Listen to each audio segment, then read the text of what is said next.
बिस्मिल्लाहिर्रहमानिर्रहीम, अस्सलाम वालेकुम। मैं हूं दिशान अहमद सिद्दीकी। आप देख रहे हैं सबसे पहले Pakistan. Election commission of Pakistan में इलेक्शन मुलतवी करने के लिए 17 दरखास्तें जमा कराई गई हैं। क्या इलेक्शन मुलतवी होंगे या नहीं, इस पे बात करूंगा। इसके अलावा बात करूंगा बुशरा बीबी और लतीफ कोसा की एक ऑडियो लीक हुई, उस हवाले से वो इस्लामाबाद हाई कोर्ट चले गए, इस पे कुछ बात करूंगा। इसके अलावा बात करूंगा पाकिस्तान तहरीक इंसाफ को बल्ले का निशान मिलेगा या नहीं मिलेगा। पहले मैं अपने पहले पॉइंट की जाऊँ तो इलेक्शन कमीशन ऑफ पाकिस्तान में 17 दरखास्तें दायर की गई हैं कि पाकिस्तान में जो इलेक्शन नहीं करवाया जाए। बहुत से लोगों का कहना है कि शायद पाकिस्तान मुस्लिम लीग नून, पीपल्स पार्टी, ये लोग नहीं चाहते कि पाकिस्तान में इलेक्शन 8 फरवरी 2024 को होंगे। लेकिन मुझे यही लगता है कि इस वक्त जो मौजूदा जो सूरत हाल उसमें पाकिस्तान तहरीक इंसाफ के चेयरमैन इमरान खान साहब भी नहीं चाहते कि मुल्क में इलेक्शन अपने वक्त पर हों, क्योंकि इमरान खान साहब चाहते हमेशा वन मैन शो रहा है और 26 साल उनकी सियासत को हो गए हैं और उन्होंने उन्होंने हमेशा वन मैन शो रखा है। और अब मुश्किल हालात में और मुश्किल वक्त में उन्होंने जो है बैरिस्टर गौहर अली खान को उन्होंने पार्टी चेयरमैन के लिए जो उन्होंने नामजद तो कर दिया, लेकिन अंदर से वो भी ये चाहते होंगे मुल्क में जो है आम इंतखाबात ना हो, क्योंकि जब इलेक्शन होंगे और जब वोट पड़ता है, क्योंकि एक तो पाकिस्तान तहरीक इंसाफ के जो बानी रुकन हैं और बहुत से अहम रहनुमा हैं, वो लोग भी आउट हैं, कोई भी नहीं है। और अब जो यही गुमान किया जा रहा है और यही चीज़ फाइनल हुई है कि पाकिस्तान तहरीक इंसाफ की जानिब से वुकला को टिकट्स दिए जाएंगे। वुकला कौन होंगे और इनको जो है किस तरह सेलेक्ट किया जाएगा और उनकी वफादारियाँ, उनका बैकग्राउंड ये किस तरह से चेक किया जाएगा। फिर चेक एंड बैलेंस का सिस्टम तो किसी के पास नहीं है। अगर पाकिस्तान तहरीक इंसाफ के जो बानी रुकन हैं या पुराने लोग हैं, उनको तो इमरान खान साहब जानते हैं, उनको तो इमरान खान साहब टिकट देते हैं और उनको पता था कि अगर ये मेरे नाम पे वोट लेते हैं, असेंबली में जाते हैं, तो ये मेरे साथ ही खड़े होंगे। लेकिन अब इमरान खान साहब ने गौहर खान साहब जो 9 कबल जो है पाकिस्तान तहरीक इंसाफ में शामिल हुए और इमरान खान साहब की जो एक वुकला की टीम है उसका हिस्सा बने।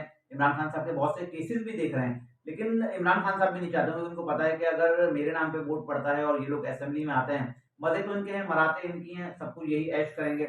अगर हम बात करें जब पंजाब में जब एक उनके खिलाफ तहरीक अदम एतमाद आई ना पाकिस्तान तहरीक इंसाफ के खिलाफ, तो उस वक्त उन्होंने चौधरी परवेज लाई को जो है अपना वज़ीर नामज़द किया था। तो उस वक्त भी इन्होंने ये हरकत की थी और यही उन्होंने काम किया था कि चौधरी परवेज लाई साहब जो वज़ारत आला के मज़े लूट रहे थे, तो इमरान खान साहब ने उस वक्त भी असेंबली तहलील की थी, क्योंकि उनको बर्दाश्त नहीं हुआ कि मेरे नाम पे कोई और कैसे मज़े करे, प्रोटोकॉल और मराहत हैं, तमाम चीज़ें ले। तो अभी यही चीज़ मुझे नज़र आती है कि बहुत से लोगों का कहना है ना, पाकिस्तान तहरीक इंसाफ के सपोर्टर्स और वोटर्स ये कहते हैं कि मुस्लिम लीग नून भी नहीं चाहती, क्योंकि वो जलसे नहीं कर सकते। अगर वो कहीं जलसे करने जाएँगे तो उनको अंडे टमाटर पड़ेंगे, उनको डंडे पड़ेंगे, उनको गालियाँ पड़ेंगी। तो मुझे नहीं लगता कि वो पाकिस्तान मुस्लिम लीग नून के लिए तो ग्राउंड बिल्कुल खाली है। जैसा कि मैं अपने ब्लॉग में कई अरसे पहले से बात करता आ रहा हूँ कि मुस्लिम लीग नून के लिए ग्राउंड खाली है और उनके लिए पिच तैयार है और जो आइंदा जो सेहरा जो सजना है वो मियाँ साहब के साथ ही सजना है।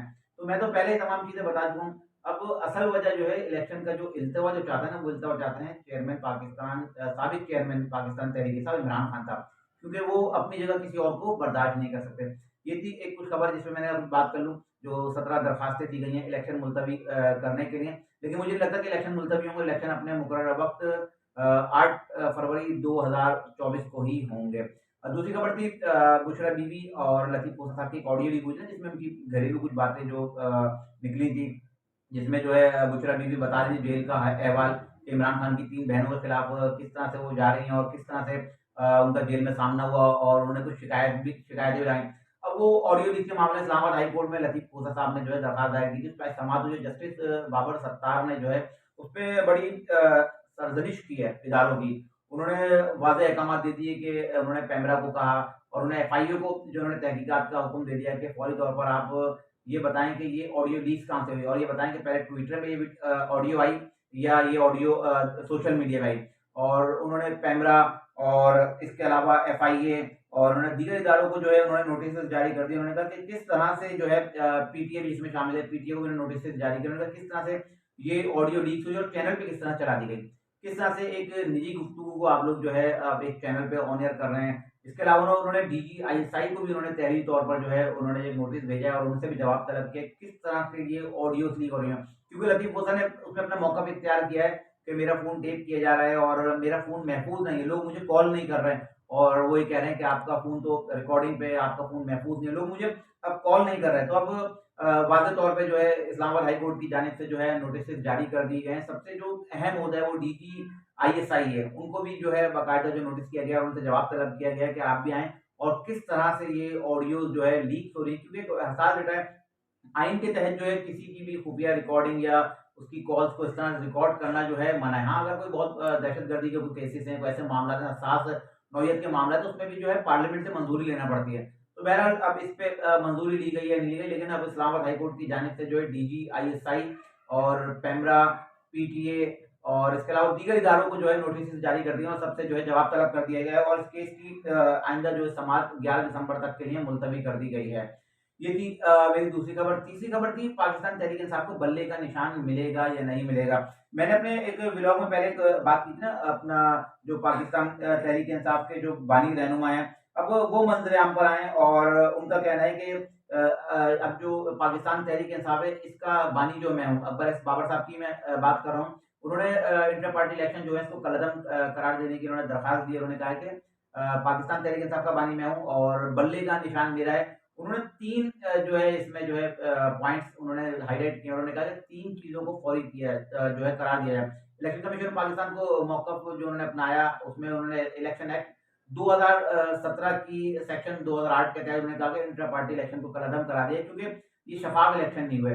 किस तरह से एक जगह पे नामालूम मुकाम पे इलेक्शन किए गए, कागज़ात नामज़दगी जमा नहीं कराने दिए गए। उनका एक मुतालबा ये था और दूसरा उनका बल्ले का निशान उन्होंने कहा कि ये पीटीआई को नहीं दिया है। तीसरा उन्होंने कहा कि तमाम सियासी जमातों को इंटर पार्टी इलेक्शन के लिए जो है नोटिस जारी किए जाएँ। क्योंकि ना जिस तरह पाकिस्तान तहरीक-ए-इंसाफ को एक हुक्मनामा जारी किया गया ना इलेक्शन कमीशन ऑफ पाकिस्तान की जानिब से कि मुल्क में जो तमाम से अपना पीटीआई जो है इंटर पार्टी इलेक्शन कराएगा। उन्होंने कहा तमाम सियासी जमातों को इस तरह के नोटिस जारी किए जाएँ और तमाम सियासी जमातें जो है इस तरह से इंटर पार्टी इलेक्शन कराएँ। ये नहीं कि फौरी अपने इनफरादी तौर पे किसी को भी अपना सिलेक्ट कर लिया कि भाई हमने जो है इसको बिला मुकाबला जो है चेयरमैन, वाइस चेयरमैन फलाना जो भी ओहदे हैं, उसके लिए बिला मुकाबला जो है मुंतखब कर लिया। उन्होंने कहा अब जो है इस अमल को जो है यकीनी बनाया जाए कि उसमें इंटर पार्टी इलेक्शन में बाकायदा वोटिंग हो।